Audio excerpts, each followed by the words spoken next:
નમસ્કાર, સ્વાગત છે આપનું. હું છું સમીર.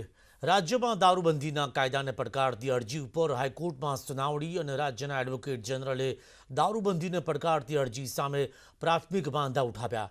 આ અરજીઓ હાઈકોર્ટ સમક્ષ ટકી શકે નહીં તેવી એડવોકેટ જનરલની રજૂઆત હતી. રાઇટ ટુ પ્રાઇવસીનો મુદ્દો ઉઠાવવો હોય તો અરજદારોએ સુપ્રીમ કોર્ટમાં અરજી કરવી પડે તેવી એડવોકેટ જનરલે રજૂઆત કરી. એડવોકેટ જનરલ કમલ ત્રિવેદીએ આપ્યું છે બળસારાનું ઉદાહરણ. સુપ્રીમ કોર્ટે બળસારામાં પ્રતિબંધોને ઉચિત માન્યા હતા. તો સુપ્રીમ કોર્ટના અનેક ચુકાદા અંગે પણ ગઈકાલે થઈ હતી રજૂઆત. સુપ્રીમના ઓર્ડર પર આ કોર્ટમાં નિર્ણય માન્ય ન કરી શકાય તેવું એડવોકેટ જનરલે કહ્યું. તો રાજ્યમાં દારૂની પરવાનગી આપવાનો મોટો બદલાવ ન લાવી શકાય તેવું પણ તેમણે કહ્યું હતું. આર્ટિકલ 21 મુજબ અધિકાર છે, પરંતુ રાજ્યમાં દારૂબંધી હોય તો છૂટ ન આપી શકાય. સુપ્રીમ કોર્ટના દારૂબંધી અંગેના ઓર્ડર એડવોકેટ જનરલે વાંચી સંભળાવ્યા.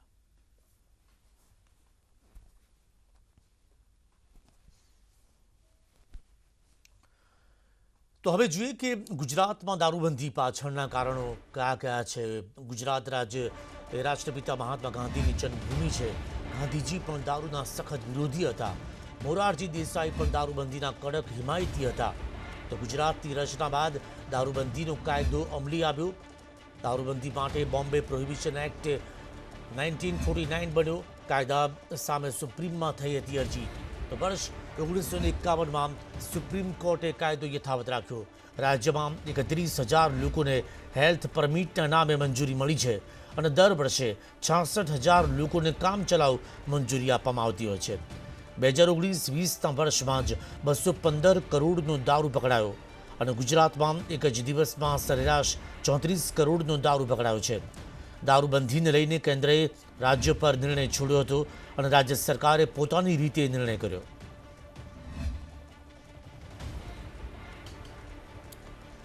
ગુજરાતમાં દારૂબંધી છે તે યોગ્ય છે. રાજ્ય સરકારે પોતાની રીતે જે નિર્ણય કર્યો છે. મહાત્મા ગાંધી પણ દારૂબંધીના હિમાયતી હતા. તેઓ દારૂના સખત વિરોધી હતા. તેમણે કહ્યું હતું કે ગુજરાતમાં દારૂબંધી હોવી જોઈએ. મોરારજી દેસાઈ પણ દારૂબંધીના કડક હિમાયતી હતા. આ તરફ અમદાવાદમાં દારૂ સાથે પકડાયો એક હેડ કોન્સ્ટેબલ. હકીકતમાં પોલીસ કંટ્રોલ રૂમને જાણ થઈ કે અમદાવાદમાં શાહીબાગ પોલીસ લાઇનમાં દારૂ વેચાઈ રહ્યો છે. પોલીસે તપાસ કરી તો ખુદ હેડ કોન્સ્ટેબલ જ દારૂના જથ્થા સાથે બેઠા હતા. એટલે બુટલેગર તો બુટલેગર, પણ ખુદ પોલીસ જ બુટલેગરની ભૂમિકામાં નજરે પડી તેવો ઘાટ સર્જાયો. હેડ કોન્સ્ટેબલ વિક્રમસિંહ ઈશ્વરસિંહ વાઘેલા કે જે નવરંગપુરા પોલીસ સ્ટેશનમાં ફરજ બજાવે છે, પણ તેઓ તેમની ફરજની જગ્યાએ હોવાને બદલે શાહીબાગ પોલીસ લાઇનમાં પોતાની કારમાં અલગ અલગ બ્રાન્ડની બોટલ વેચતા હતા. પોલીસે હેડ કોન્સ્ટેબલ વિક્રમસિંહ વાઘેલાને દારૂ સાથે રંગે હાથ ઝડપી લીધા. પોલીસે હેડ કોન્સ્ટેબલની કારમાંથી 152 બોટલ દારૂ જપ્ત કર્યો છે. તો પોલીસ જ્યારે શાહીબાગ પોલીસ લાઇન પહોંચી ત્યારે ખુલ્લા મેદાનમાં એક સ્વિફ્ટ ડિઝાયર કાર પડી હતી. પોલીસના જવાનોએ ત્યાં જઈને કારનો દરવાજો ખખડાવતા કારમાં ડ્રાઈવર સીટ પર વિક્રમસિંહ બેઠા હતા. પોલીસે કારમાં તપાસ કરતા કારમાં અલગ અલગ બ્રાન્ડની દારૂની 152 બોટલ મળી આવી. તેમજ વિક્રમસિંહ પાસેથી રોકડા રૂપિયા પણ મળી આવ્યા. હાલ પોલીસ દારૂ સહિત લાખોનો મુદ્દામાલ જપ્ત કરી ગુનો નોંધ્યો છે. અમદાવાદમાં પોલીસે વિદેશી દારૂનો જથ્થો ઝડપી પાડ્યો છે. શહેરના પોશ ગણાતા એવા સોલા વિસ્તારમાં બુટલેગરે પોતાના વૈભવી બંગલામાં રસોડામાં ભયરું બનાવીને વિદેશી બ્રાન્ડનો મોંઘો દારૂનો જથ્થો છુપાવ્યો હતો. સોલા પોલીસને મળેલી બાતમીના આધારે દરોડો પાડીને વિદેશી બ્રાન્ડની ₹9 લાખની કિંમતની 275 જેટલી દારૂની બોટલો જપ્ત કરીને આરોપી બુટલેગરની ધરપકડ કરવામાં આવી. આરોપી મોંઘી બ્રાન્ડનો દારૂ રાજસ્થાનથી બસમાં પાર્સલમાં મંગાવતો હતો અને તેનું તે વેચાણ કરતો હતો.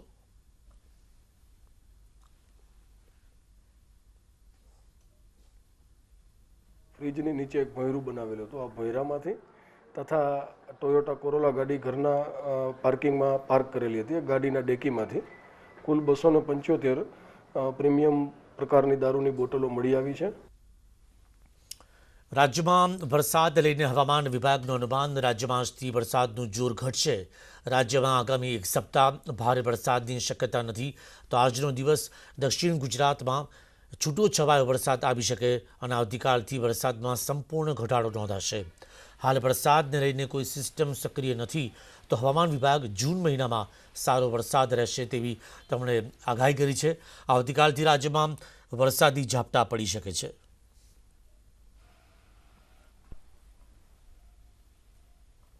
गुजरात में अगले 5 दिन में बारिश ज़्यादा होने का संभावना नहीं है। जो होगा आज थोड़ा बहुत हो सकता है साउथ गुजरात में मोस्टली, एंड और जहाँ पे भी नॉर्थ गुजरात में जैसे अहमदाबाद अगरा जो होगा तो वो छुटपुट बारिश होगा, वो बहुत कम बारिश रहेगा। और अगले कल से मोस्टली बहुत कम हो जाएगी बारिश, हार्डली एक हर जगह में छुटपुट बारिश मिलने का संभावना है। રાજકોટના લુધિકા પાસે રાવકી નદીના ધસમસતા પ્રવાહમાં કાર ફસાઈ હતી અને આ કારમાં 3 લોકો સવાર હતા, જેમાંથી 2 મહિલાઓને બચાવી લેવામાં આવી, જ્યારે નિવૃત્ત બેંક કર્મચારી લાલજીભાઈ ઘેલાણીનું મોત થયું. કાર ફસાતા આસપાસના લોકો દ્વારા રેસ્ક્યુ હાથ ધરાયું હતું, જેમાં ગામના સરપંચ સહિતના લોકોએ જીવના જોખમે રેસ્ક્યુ કરી 2 મહિલાઓને બચાવી લીધી.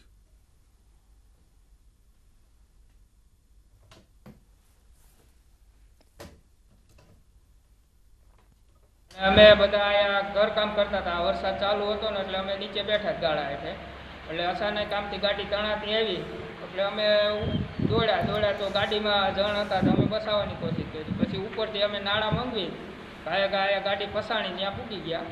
ત્યાં પૂગીને અમે બધું આ કાઢ્યું અને એક ભાઈએ સીલબેટ બાંધેલા હતા તે કોઈ રીતે નીકળતા નહોતા એટલે કાચને સળિયેથી અમે એને કાપ્યા અને ઓલા સીલબેટ કાપીને અમે એને બહાર કાઢ્યા અને પાછળનો કાચ તોડીને 2 ડોસીમાં એને બહાર કાઢ્યા. વધારે પાણી હોવા છતાં પણ એને અંદર જવાનો પ્રયાસ કર્યો અને ગાડી તણાવવા લાગી. અને જ્યારે ગાડી તણાતી હતી ત્યારે કોઈ તંત્ર દ્વારા કોઈ હાજર હતું નહીં. ત્યારે અમારા ગામના 2-3 હું અને મારા સાથી મિત્રો અને પુલવાળા 2-3 મિત્રો હતા અને ભારે જહેમતથી અને કાંઈ નાણાં કે કાંઈ સાધન સામગ્રી ન હોવાના કારણે પણ છતાં પણ અમે અંદર ગયા અને લોકોને બચાવી લીધા. અરવલ્લીના ભવાનીપુરા કંપામાં આભ ફાટ્યું. ખેતરો પાણીથી તરબોળ થઈ ગયા. જ્યાં નજર કરો ત્યાં પાણી જ પાણી. તો ભવાનીપુરા કંપા કે જે મોડાસા તાલુકામાં આવેલું છે, ત્યાં ગઈકાલે સાંજે 5 ઇંચ વરસાદ પડ્યો, એ પણ માત્ર 45 મિનિટમાં. ગામના લોકોએ કહ્યું કે તેમણે તેમની જિંદગીમાં આટલો બધો વરસાદ એક સાથે પડતા નથી જોયો. જાણે કે આભ ફાટી હોય તેમ એકી સાથે વરસાદ તૂટી પડ્યો.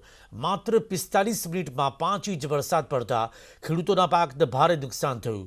લાખો રૂપિયાનું સોયાબીનનું બિયારણ બગડી ગયું. લગભગ 500 વીઘા જમીનમાં સોયાબીન અને મગફળીના પાકને નુકસાન થયું છે અને લાખો રૂપિયાનું બિયારણ પાણીમાં ગરકાવ થઈ ગયું.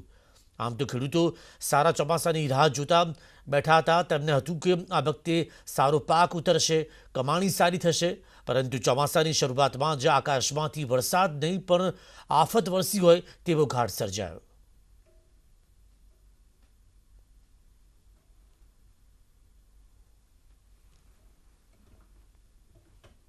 મંગળવારે બપોરના 3 વાગ્યા પછી અમારે ત્યાં એટલો બધો વરસાદ પડ્યો કે અમારે શું કરવું એ અમે કલ્પના પણ કરી શકતા નહોતા.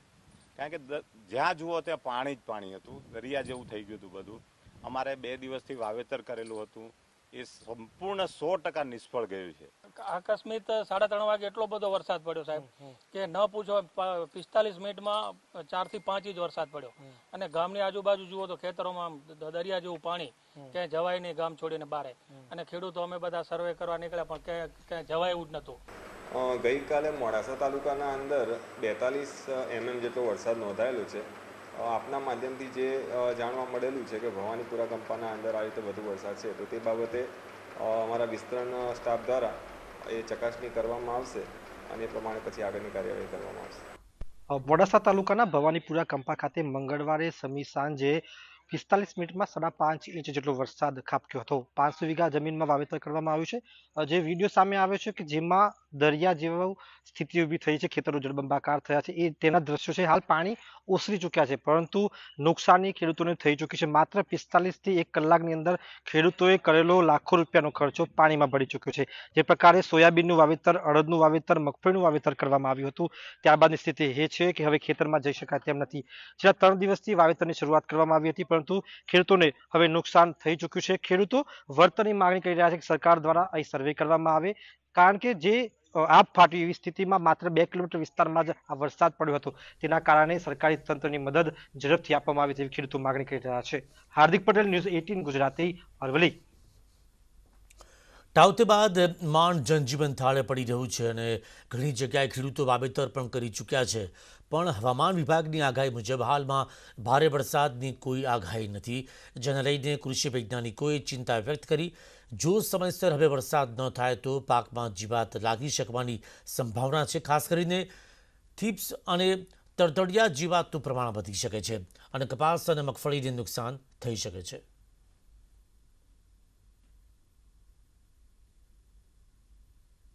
જો વરસાદ ખેંચાય, સમયસર ન પડે તો ગરમીનો ભાગ વાતાવરણમાં વધારે રહેવાને કારણે આપણા આગોતરા વાવેતરો મગફળીના કે કપાસની અંદર મુખ્યત્વે 2 ચૂસિયા જીવાત આવવાની સંભાવના ખૂબ વધારે છે. એ 2.5 થી 3 ml 10 લીટર પાણીમાં નાખી અને જો છંટકાવ કરી દેવામાં આવે તો થ્રિપ્સ જેવી જીવાત છે એનું નુકસાન અટકાવી શકાય. કારણ કે આ જીવાત પાનની ઉપર પોતાના દાંત વડે ઘસરકા પાડી બહાર નીકળેલા પાનના રસને ચૂસી અને નુકસાન કરતી હોય છે, જેથી કરીને પાન કોકડાઈ જાય, છોડનો વિકાસ ધીમો પડી જાય અને વૃદ્ધિદર ઘટવાને કારણે આગળ જતાં એની અંદર નુકસાન થવાની સંભાવના ઝાઝી છે. અને જો વરસાદ ખેંચાય વધારે તો લીલા તડતડિયા પણ આવવાની સંભાવના છે, જેના માટે ઇમિડાક્લોપ્રિડ, થાયામિથોક્ઝામ અથવા તો ડાયમિથોએટ જેવી શોષક જંતુનાશક દવાઓ છે એ 10 મિલી પ્રતિ 10 લીટર પાણીની અંદર નાખી અને જો છંટકાવ કરી દેવામાં આવે તો ચોક્કસપણે સારું નિયંત્રણ મળે. સુરતની વાત કરીએ તો આવતીકાલે રાહુલ ગાંધી આવશે ગુજરાત. સુરત કોર્ટમાં તેઓ હાજરી આપશે. વિવાદિત ટિપ્પણીને લઈને રાહુલ ગાંધી સામે કેસ દાખલ થયો હતો અને ગુજરાતના કોંગ્રેસના નેતાઓ સુરતમાં પહોંચી જશે. ભટાર સ્થિત આવેલ ઈશ્વર ફાર્મ ખાતે મળી બેઠક અને બેઠકમાં કોંગ્રેસના નેતા અમિત ચાવડા, પરેશ ધાનાણી હાજર રહેશે. કાર્યકર્તાઓ મોટી સંખ્યામાં બેઠકમાં હાજરી આપશે. જે રાહુલજીએ આ કોરોના મહામારી માટે દેશની સરકારને ખૂબ આગોતરી રીતે ચેતવણીઓ આપી હતી, સૂચનો આપ્યા હતા, તેમ છતાં સરકારની નિષ્કાળજી, નિષ્ફળતાઓનો ભોગ આ ગુજરાતને દેશની જનતા બની અને એ જનતા પણ આજે આ દૂરંદેશી વિઝનરી લીડરની સાથે છે. અને આવનારા સમયમાં જે દેશને જરૂરી છે એક વિઝનવાળું નેતૃત્વ, એક લોકોની આવાજ બનવાવાળું નેતૃત્વ, એવું નેતૃત્વ રાહુલજી જ્યારે છે ત્યારે એમની સાથે સમગ્ર કોંગ્રેસના કાર્યકરો અને પ્રજાજનો પણ આવતીકાલે સૌ સાથે મળીને એમને સમર્થન કરશે. ગોંડલના ગુંદાળા રોડ પર 4 જેટલા આખલાઓ વચ્ચે યુદ્ધ સર્જાયા હોય તેવા દ્રશ્યો સામે આવ્યા. ગોંડલ શહેરના ટ્રાફિકથી ધમધમતા ગુંદાળા રોડ પર સાંજના સમયે આખલાઓ વચ્ચે યુદ્ધ સર્જાયું.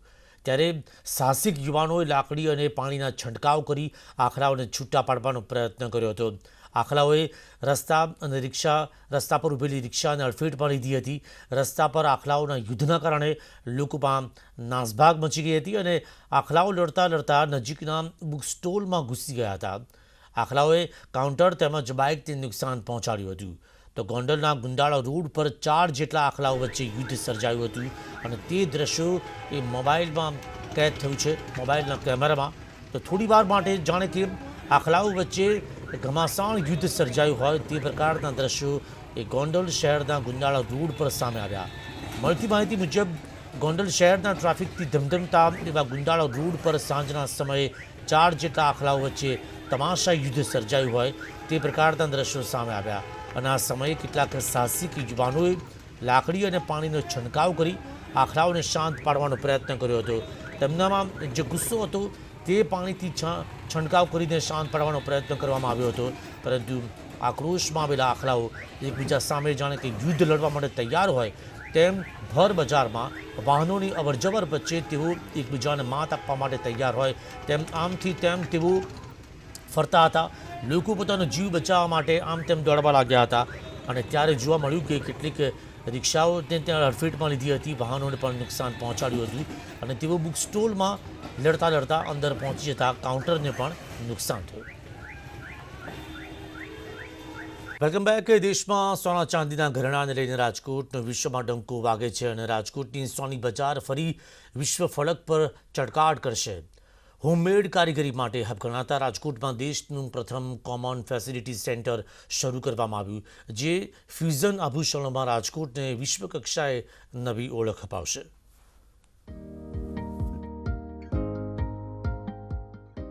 રાજકોટની સોની બજાર વિશ્વમાં ચમકી.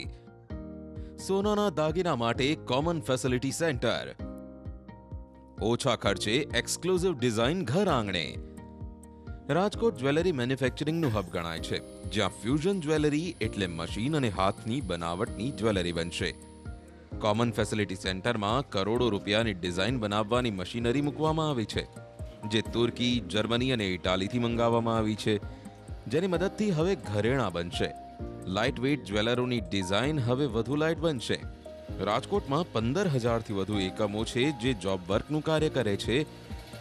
આ કોમન ફેસિલિટી સેન્ટરનો સૌથી મોટો ફાયદો આ એકમોને થશે, જેઓ પોતાનું જોબ વર્ક અહીં જ કરી શકશે, જેથી તેમના ખર્ચામાં પણ ઘટાડો આવશે. અહીં જે મશીનરી વિકસાવવામાં આવી છે તે લેઝર ટેકનોલોજી અને સીએનસી આધારિત છે, જેથી સોનાના ઘરેણાંની કોઈ પણ પાર્ટ્સ બનાવી શકાશે. સીએફસીમાં દરેક કારીગરો પોતાનું જોબ વર્ક કરી ના શકતો હોવાથી તેઓને થતા ખર્ચમાં પણ ઘટાડો આવશે. જે મશીનરી વિકસાવવામાં આવી છે તે લેઝર ટેકનોલોજી અને સીએનસી આધારિત છે, તેથી એક્સક્લુઝિવ ડિઝાઇન સરળતાથી બનશે. હાલ સેન્ટરમાં ટ્રેનિંગ કામગીરી ચાલુ છે. કોમન ફેસિલિટી સેન્ટર અહીંયા આગળ ઊભું કર્યું છે, તેમાં નાના કારીગરોને ઘણો બધો ફાયદો થશે. એ લોકોનું પ્રોડક્શન વધશે, ન્યૂ ક્રિએશન એમને મળશે, નવી ડિઝાઇન એમાં ક્રિએશન કરી શકશે તે લોકો. પ્રોડક્શન લેવલ એમનું ઘણું વધી જશે. કામમાં બી ફ્યુઝન જ્વેલરી એમાં એડ કરી શકશે તે લોકો. રાજકોટમાં સેન્ટર શરૂ થાય તે માટે જેમ્સ એન્ડ જ્વેલરી એસોસિએશન છેલ્લા 5 વર્ષથી પ્રયાસ કરતું હતું અને આખરે તેમને સફળતા મળી છે. ડાયમંડ જ્વેલરી માટે જૂનાગઢ, પાલનપુર, અમરેલી અને વિસનગરમાં કોમન ફેસિલિટી સેન્ટર છે, પરંતુ સોનાના દાગીના માટે કોમન ફેસિલિટી સેન્ટર શરૂ થયું હોય તેવું આ ગુજરાતનું સૌ પ્રથમ સેન્ટર છે. આ પ્રોજેક્ટ માટે 2 વર્ષના MOU કરવામાં આવ્યા છે. કેન્દ્ર સરકારના વાણિજ્ય મંત્રાલય તરફથી ₹5 કરોડની ગ્રાન્ટ ફાળવવામાં આવી છે. આ જે CFC સેન્ટર અમને ગવર્મેન્ટ તરફથી અને GJPC તરફથી જે બધા મશીનરી સાથે જે ચાલુ કરવામાં આવ્યું છે એ અત્યંત આધુનિક મશીન, જેમ કે જર્મની, ઇટાલીથી બધા મશીનો આવેલા છે. એમાં કેટ કેમનું છે, DWS, પછી computer touch, laser marking, laser solder, એવા બધા આધુનિક મશીન આવે છે, જે રાજકોટ ઇન્ડસ્ટ્રીને આખા ઝોનને બહુ જ સારી એવી આગની સફળતા મળી શકશે. રાજકોટમાં જે દાગીના બને છે તે યુરોપ, UAE, અમેરિકા સહિતના દેશોમાં એક્સપોર્ટ થાય છે. અહીં બંગાળી કારીગર જે ડિઝાઇન બનાવે છે તેની કલા કારીગરી, તેની બારીકાઈ વિશ્વભરમાં લોકપ્રિય છે. કોમન ફેસિલિટી સેન્ટરમાં દાગીના બનવાથી તેની ક્વોલિટી અપગ્રેડ થશે, જેનો ફાયદો ગ્રાહકોને પણ મળશે.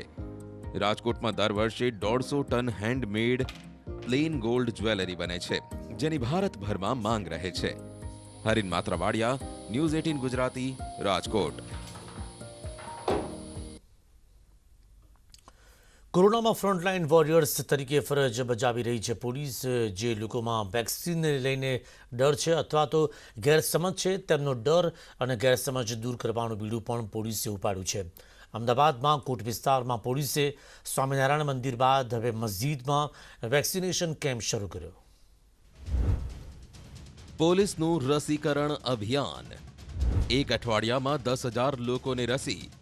કોરોના કાળમાં પોલીસ મદદગાર તરીકે અનેક રૂપમાં ફરજ બજાવતી જોવા મળી. હવે પોલીસનો આ રોલ પણ જોઈ લો. રસીકરણ અભિયાનમાં પણ પોલીસે ઝંપલાવ્યું છે. સ્વામિનારાયણ મંદિર બાદ કાળોપુરમાં ઝકરિયા મસ્જિદમાં લોકોને રસી આપવાનું શરૂ કરાયું. ઓન ધ સ્પોટ રજીસ્ટ્રેશન કરાવી વેપારીઓ અને ફેરિયાઓને રસી આપવામાં આવી.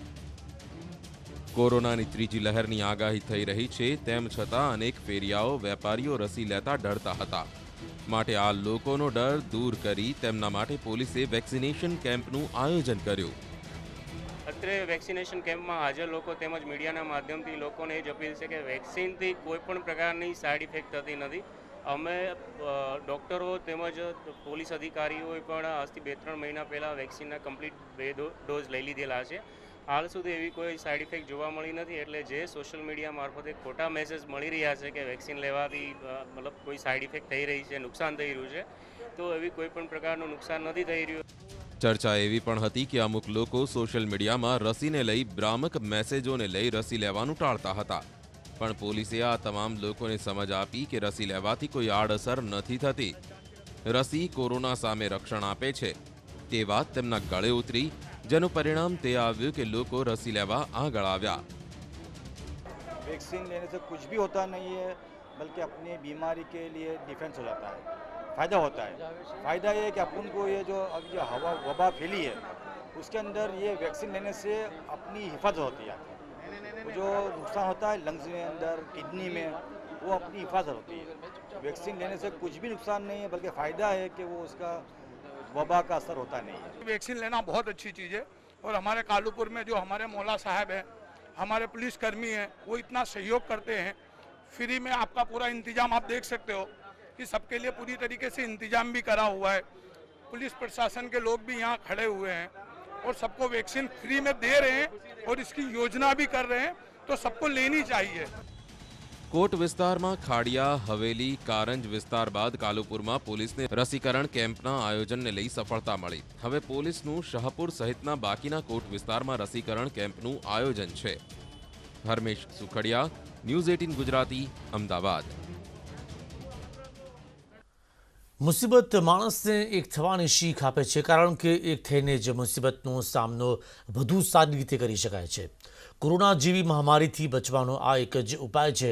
એટલે જ તો સરકાર પણ કહી રહી છે, કોરોનાથી બચવાની રસી છે સંજીવની. તમે લીધી કે નહીં?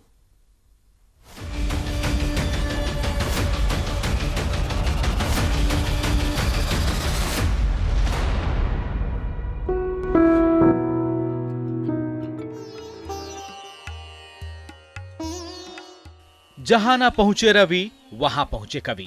बदलते दौर में इस लोकोक्ति को सच होते देखना हो तो पश्चिम बंगाल के अलीपुर द्वार चले आइए और देखिए, ईमानदारी से कोशिश की जाए तो कैसे शहरों के अलावा गांव-गांव तक टीका पहुंचाया जा सकता है. अलीपुर द्वार से करीब 11 किलोमीटर की दूरी पर सुदूर पहाड़ी इलाके में बसा ये गांव अदमा है.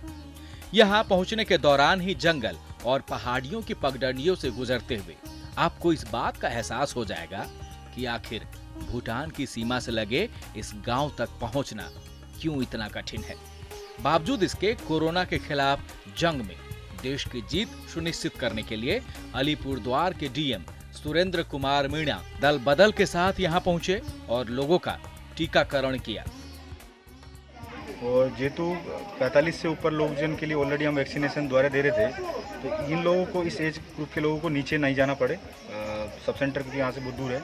इसीलिए बेसिकली जिला प्रशासन, हेल्थ डिपार्टमेंट का टीम, ब्लॉक का टीम यहाँ सब अधिकारियों को लेके हम यहाँ पे आए हैं और सब लोग जन को हम लोग वैक्सीनेशन दे दे रहे हैं. और डीएम सुरेंद्र कुमार मीणा की अगुवाई में यहाँ पहुंची टीम ने गांव के लोगों के तमाम आशंकाओं को दूर करते हुए आश्वस्त किया, जिसके बाद गांव के तमाम योग्य लोगों ने खुशी खुशी टीका लिया. आया कितना बुरा आदमी जाना न पाता था, लेकिन आज यहाँ पे गाँव में पहुँचे के थे, लेके हमको वैक्सीन लगा दिया. बहुत खुशी, भारी खुशी की बात है. डीएम साहब चाहते तो अपनी जिम्मेदारी से पल्ला झाड़ते हुए वो गांव वालों को टीकाकरण के लिए स्वास्थ्य केंद्र आने की नोटिस चस्पा कर सकते थे, लेकिन कोरोना के खिलाफ जीत हासिल करने की जिद उन्हें शहर से दूर इस दुर्गम इलाके में ले आई. उम्मीद है इनकी ये कोशिश नजीर साबित होगी और कोरोना के खिलाफ जंग में पूरा देश एकजुट होकर जल्द से जल्द टीका लेगा। अलीपुर द्वार से ब्यूरो रिपोर्ट, न्यूज़ 18 नेटवर्क।